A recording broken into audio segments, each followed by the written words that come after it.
I work for a company called Activasia. We are actually a brand and channel activation company. So we do marketing services, and NPVB is one of our clients. Yes, we also do believe in doing well by doing good. This is the 5 of what we call streams of our business. To the left beyond is actually our R&D, marketing services, that's channel activation, schools, malls, etc. Channel media is our out-of-home business. Entertainment, we do events, a lot of conventions. And to the leftmost, right to you, innovative marketing. That is where we have our tourism marketing, and I'm the vice president for the innovative marketing group of Activasia. Okay. Under tourism marketing, now we do planning, branding, consultancy, organizational management and admin. We give training and seminars. We do promotions. We do publications, etc. Okay. Maybe just some quick facts. Now, tourism is the second largest industry in the Philippines. It generates 4 jobs for every tourist. That's including indirect employment. And of course, right now the national government has declared a policy, the DOT, that it will be focusing its promotions, its activity for Central Philippines. So, why therefore do we want to promote travel in our respective areas? We want to increase the visitor arrival so that we can create jobs and have economic development in our areas. And also because of the competition that we face from the other regions. So I'm here to talk about primarily the North Philippines Visitors Bureau and its experience. Actually, your introduction, obviously you picked it up from our website. Yeah, so yeah. It's a non-stock, non-profit interregional tourism marketing organization established in 2006 by the Manila North Tollways Corporation, or the NLEX. So sila kumbaga ang aming ninong, padrino. This was all their idea as one, not exclusively, but one of their CSR efforts. Thinking that you increase traffic to the north, they would also result in incremental revenue for them, because access to the north is mostly by land through the NLEX. Okay.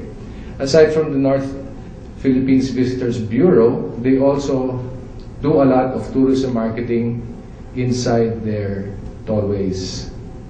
You'll see their billboard canopies promoting tourism, their poster stands, their streamers. They also advertise for some of the bigger festivals in North Philippines. And the standard budget for tourism marketing alone is over 20 million per annum. There are now, we have to update the website, there are now 13 local, what we call convention and visitors bureaus in NPVB. In addition to the 10, the Greater Subic broke up into, or formed, 2 chapters, one in Bataan and one in Zambales. And our newest member, which is still in the process of accreditation, is Nueva Ecija. Okay, these CVBs now were formed by MNTC and by NPVB, and they're all private sector led for several reasons. And it's not easy actually to form a CVB because first and foremost, you have to find a good leader in your locality, who is respected by the other tourism stakeholders. So it's not as easy as just 1, 2, 3 and you form a CBB. So it's a conduit for private sector participation, and our network can work collectively, and they can also work individually to create greater impact for their projects. So each of the CBBs have their own projects in destination marketing in their areas. So again, the objective is to enlist the support and participation of the private sector, increase visitor arrival through destination marketing, and to be a partner in the economic development of North Philippines. So what do we do? We assist in the organizational NPBB. We assist in the organizational development of the CBBs. We give them free seminars, orientation for those CBBs who want to encourage or invite new members, organizational management to the board of directors and the leaders of the organization. Now we attend their annual planning sessions, and our most popular has actually been the events management seminars, which is usually attended not only by the CBB members but also by the LGU and the DOT in the area, and also the academe. We usually invite the students and also professors of tourism in the area. So we give this for free. We also have a quarterly publication called Northbound. We have 30,000 of these magazines that we print every quarter, and we distribute it for free in all the hotels and resorts in North Philippines, particularly where we have our CBBs. The cost of each issue of Northbound runs out to about 500,000 per issue, including distribution. So if we do 4 issues a year, that's 2 million pesos that we spend on the Northbound magazine. We brought copies here of our latest issue. I think it's been distributed already. I'll cite to you some of the costs, and there's a reason for that. We have already up 200 roadside directional markers in all over North Philippines. FYI, the international color for tourism for markers directionals is brown. It's not pink. In fact, even the DPWH manual for roadside directionals for tourism prescribes the color brown. Okay, so we have this already. We have 200 of these already all over North Philippines. So for this project, we spent about 5 million pesos just to set it up, and it's costing us about 1 million pesos a year just to maintain it or to replace those that are damaged, lost, or stolen.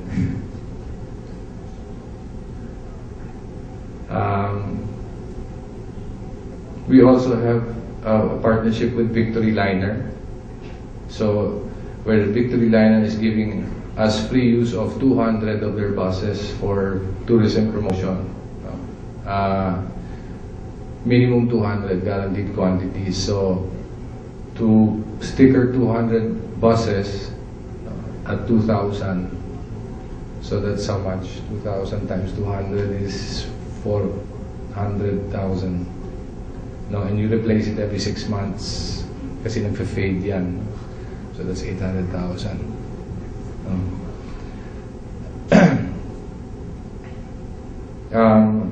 And then this one we started 2 years ago, and it's been very, very successful. It's a media familiarization tour. It's called, which we named Lakbay Norte. We held the second one this year.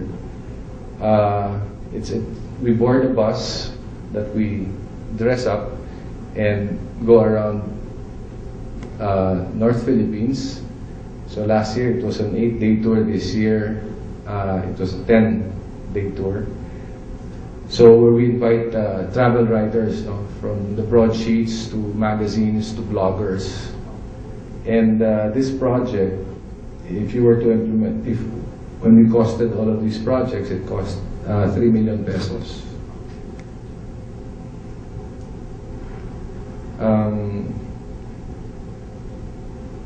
Last year and this year again, we joined the PTM, Philippine Travel Mart, for the first time. And that cost us about 620,000 pesos last year. For this year, we're going to participate in a smaller scale. But eventually, we're trying also this year, we're going to have a Taranasa Norte, what we call Taranasa Norte Travel Fair in Robinson's malls. We're having one, I think, June or July this year, exclusively for North Philippines destinations. Eventually, we've talked to Robinsons. We're going to have next year a road show of these travel shows. We'll visit the different malls of Robinsons Land in Metro Manila, and hold a travel fair for North Philippines destinations. Yung mga tiga-vegan dyan sa Ilocos Norte.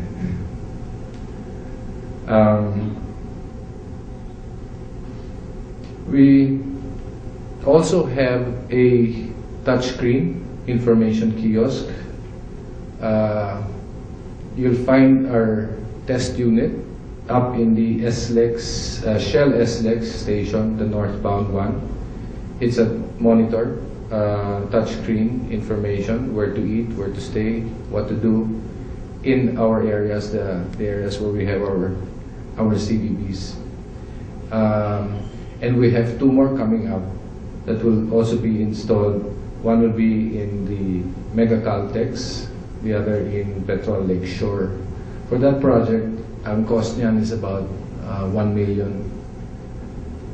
That does not include the development cost of about 250,000, including research and operations and maintenance. And then NPVB has a staff of 4 right now. Ang annual operating expenses is about 2 million. So if you add all of that up, I don't know how much you're spending. How much was that? Definitely more than 10 in 1 year. So this is all private sector.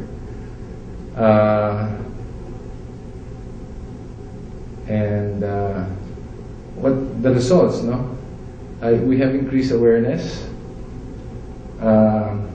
especially because of our Media Fam Tours. The biggest winner for our Media Fam Tours actually have been Ilocos Norte, the sand dunes in particular, and the sandboarding experience, and also the Cagayan, with all the churches. Of course, improved capacity of the local stakeholders,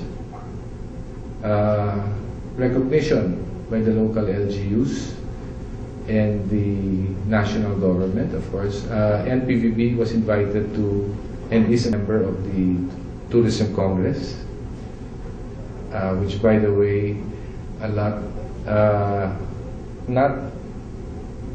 all areas, regions are, there's no equal representation in my opinion. The least represented in the Tourism Congress is South Luzon. Most heavy, other than NCR, Mindanao, particularly Davao, is very, very strong in the Tourism Congress. And higher visitor arrivals. We have MNTC. We started operating the tollway in 2005, And from 2005 to 2009, the weekday vehicle count along NLEX was higher than the weekend. Now, but the weekend traffic steadily increasing. That by 2010, last year, first quarter, weekend vehicle count has already overtook the commuter traffic of the weekday. Such that dati MNTC and Lex, pagka dumaan ng bagyo, gusto nila weekend dumaan. Ngayon, gusto nila weekday na lang kasi mas malaki ang kita nila when on the weekend sa NLEX. No?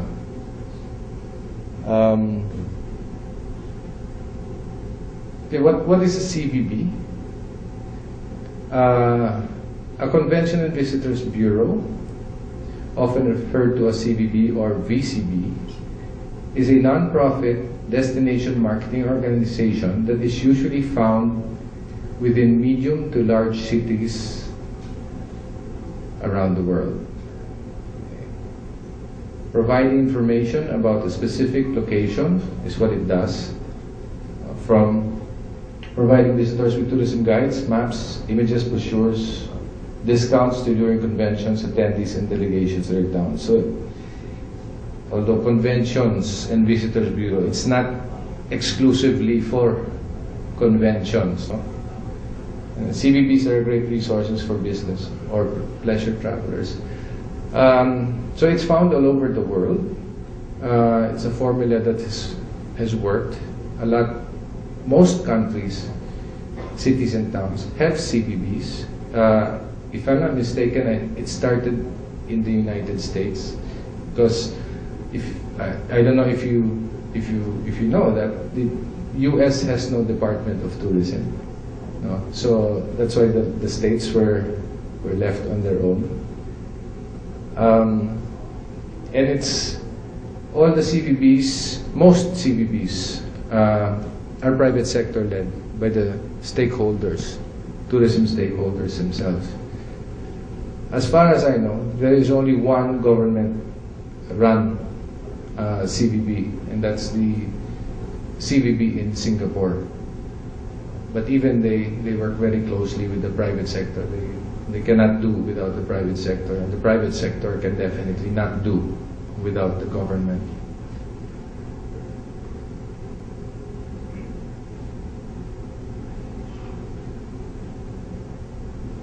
So why organize a CVB?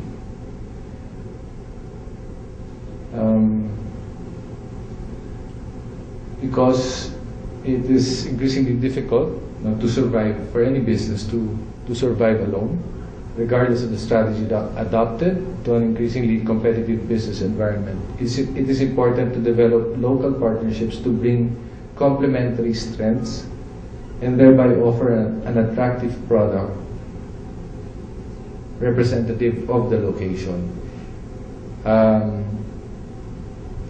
CVB, what's the difference between a CVB and a hotel and restaurant association? A lot of your areas have hotels and restaurant association. The members of a hotel and restaurant association are hotels and restaurants. You also have travel agency association. Ang members nila, travel agents. In a CVB, you're involving all the tourism stakeholders, no? From the hotels to the restaurants, no? To the travel agents, to the tour operators, the transport service providers, the attractions destination, etc., etc. No? So imagine the power of let's call it tourism marketing organization, a local tourism marketing organization composed of the private sector stakeholders. No? That's their life, that's their life, that's their livelihood, that's their bread and butter. Okay? That's why it's very important to partner with them. They will be outlasting the LGUs. Okay? That's another reason why it's good to partner with them, aside from the fact that buhay nila yan, they will outlast the LGU. In our experience in NPBB, we've had some instances when there is a change of mayor or governor, the thrust towards tourism changes. It either improves or in some cases, totally just lifted. The new mayor or the new governor just didn't focus on tourism at all. So that's one reason also why you have to. It's good to partner with the private sector. And finally, also because of the costs.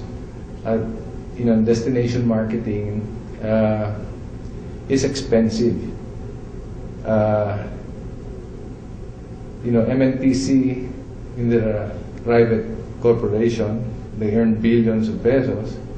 They spend 20 to 25 million a year on their tourism marketing efforts inside the tollways. Kami po sa NPVB, we spend about 9 to 10 million a year for our marketing efforts. But just to let you know, ang bigay lang po sa amin ng MNTC last year ay 1 million. So we had to raise the 9 million ourselves. And the year before that, MNTC I think only gave us 300,000. So we had to raise all the money ourselves. We're talking about being entrepreneurial. So the CVBs, how do they do it? Let's go to the next one though. So, why organize a CVB? Because we believe that organizations and destination areas may be able to gain competitive advantage by bringing together and sharing their combined knowledge, expertise, capital, and other resources. This is collaborative marketing, which I really believe in.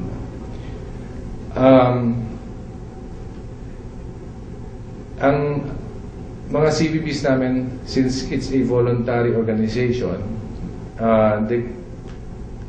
they need money for their operating expenses.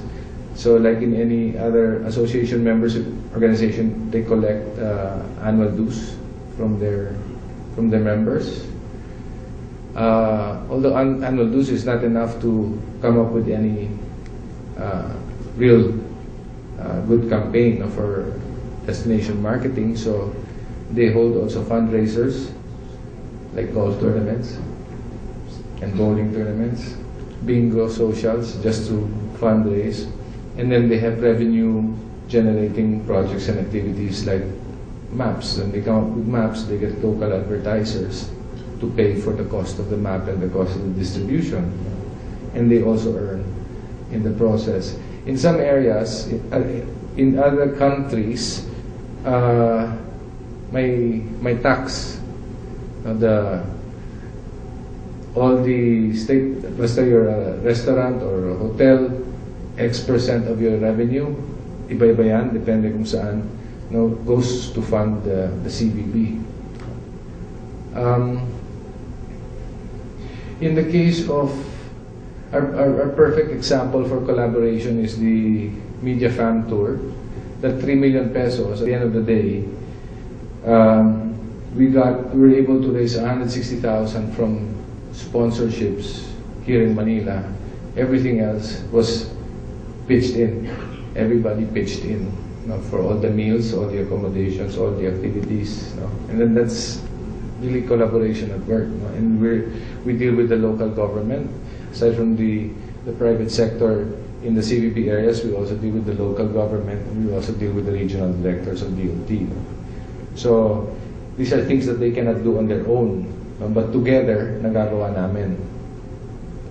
The magazine also is something that, just think about it, you have to come up with 500,000 every quarter. That's 2 million a year for a CVB, for a destination to come up with a magazine like that. Medyo mahirap. But when we work together, then it's easy. We get a lot of our advertising revenue from the CVB members also. And they help us a lot in distribution. Of that 500,000, we only spend about 50,000 for distribution. Most of it is taken care of by the CVBs. Our best CVB, if I may, is Baguio, best performing. They have a membership base of 80. No? Also organized in 2006 together with NPBB, lahat sila private sector. Yung the government, they usually take in as advisors so that they always work in harmony. What has Baguio CVB done for Baguio? Well, they've taken over the Panagbenga, the flower festival. In 2008, binigay sa kanila marketing lang, so they were able to raise the sponsorships money for the event. But 2009, 2010, 2011 is the whole, they've been running the whole festival already, hindi na yung local kept government. And they've been able to make money. I think, I don't know the figures this year, but in 2010, the CVB made 700,000 in commissions from the Panagbenga Foundation for running the event. And they have been, what they did is they also extended the Panagbenga from February, 4 weeks of February. It now goes beyond, umabot na sa March. They added activities. No? They initially did that so as not to conflict with the PMA Alumni Association Homecoming, which is in February, I think the 3rd week of February or the 4th. No? They added activities, etc. And then every year, the number of visitors to Baguio during February up to March has been going up. And we know that because of the figures that we get from Victory Liner. Every 30 minutes, they dispatch a bus up and down Baguio, Manila, during the Panagbenga. In 2000 and 2 years ago, 2009, Baguio was supposed to host the Ad Congress until Pepeng Typhoon, after Ondoy. So they lost that business because the Ad Congress decided to go to Subic. They thought, for one, that the press that they were getting from newspapers, kala nila unpassable na ang Baguio, hindi na ma-access. So they decided it best to change venue and they went to Subic. But actually Baguio, 3 days from the Pepeng, you could access Baguio already. And I was there the week after Pepeng, and it was really like a ghost town. Walang tao, walang mga bisita, only the locals, only the students. No? So with that, they decided, we must have a disaster recovery plan. So what the CVBs did, they got together all their members, and they came up with a proposed disaster recovery plan, presented it to the city council, and the council approved it. Basically, so now it's law in Baguio that every time something like this happens, like an earthquake or a storm, there's an automatic allocation for PR, press release, ads, etc. That's one of the things that they've proposed for Baguio, and I'm sure it's going to work very well for them. What they're trying to do also is to fill up the calendar for the year. They have no problems with December. They have no problems with summer. They are the summer capital. February, March is no longer a problem because of Panagbenga, which, by the way, started after the earthquake. November, they have the Philam Golf. So now they're trying to come up with events and activities to fill up the June to September. So this it's the private sector that's putting this together in partnership with full support of the local government. Ganda ng titling, entrepreneurial, because that's one of the problems in my readings sa WTO, the World Tourism Organization. That's one of the things that they're saying, that usually government, they're very technocratic, they're not entrepreneurial. In private sector, they're very entrepreneurial. That's number one. Number two, the government, usually you have you have controls. You cannot just with your budget. You have limited budget, not only limited budget, but then masyadong maraming procedure, di ba, just to get everything done. While the private sector is very fast. No? So that's why the partnership and working with your private stakeholders in tourism, they work. It works. So at the end of the day, Baguio, Secretary Duran was so impressed with their exhibit in the PTM several years ago. They were given a grant of 1 million pesos, pure grant, and then subsequently they were able to build a tourism information center, a 2-story building in Burnham. They occupy the second floor as their offices, and the ground floor is the information center.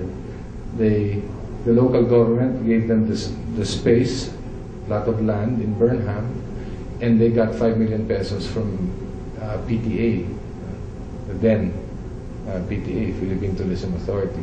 And this was all initiated by the CBB. So I'm telling you about Baguio because they are the most successful of all our CBBs. But the rest, various stages of development. Some are like Nueva Ecija, they're still organizing themselves, as well as Bulacan. Bulacan just joined us early last year. And the rest depend. Some are more successful than others. So we're here to, NPVB, we come here and help them with their organizational development to make sure they don't get frustrated, that they have a good succession plan, etc., and that they survive. So what we say is effective tourism marketing will only happen with the right partners. First, it will provide you an expansive network where you can form alliances, which will provide opportunities to expand the effect of your marketing programs. Secondly, it will give you operational efficiencies. A network ensures optimum scaling of operations on the ground. And finally, sustainable programs. If you have a solid and operational network and infrastructure in place, then your year-round business and brand building programs are ensured. So basically, that's what MPVB is all about. Thank you.